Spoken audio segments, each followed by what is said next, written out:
Bongga, Ate Lakam, ipinaglandakang botong-boto kay Paulo. Full support sa pag-iibigan ng Kim Pao.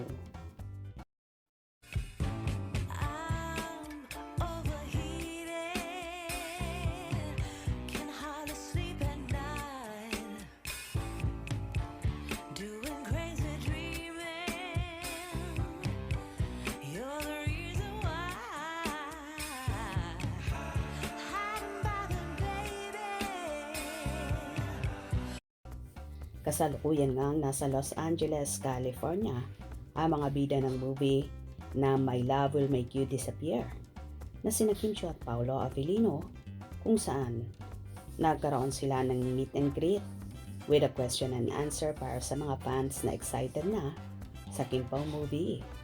3 days nga ang naturang black screening na attenan na Kim at Paolo.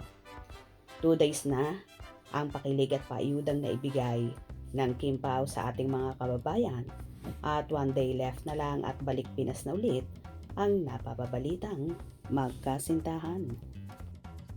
Samantala, umabot na nga sa 745 cinemas worldwide ipapalabas ang naturang movie at kumita na nga ito ng 40 million pesos sa Pinas at 200,000 US dollar naman sa North America on its day, making it approximately 51 million Philippine peso in the Philippines and North America combined as of March 29, 2025.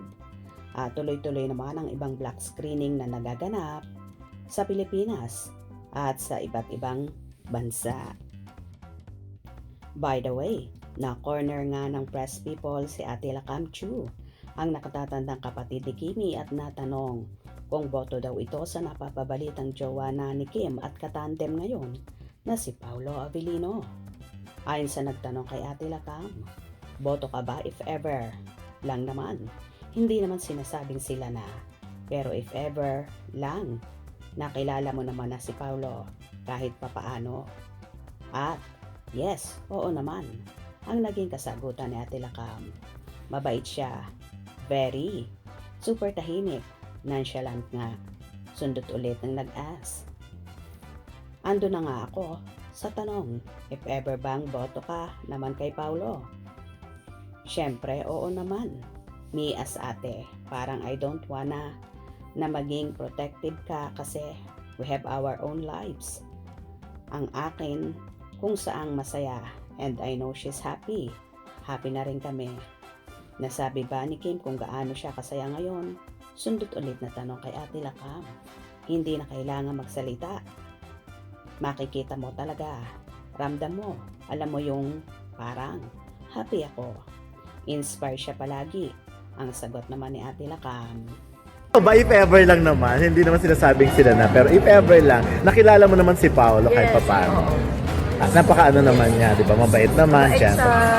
Very Tahimik. sobrang tahimik. Nonchalant nga, di ba? Nonchalant. Nandun ako sa tanong, if ever ba boto kay Paolo.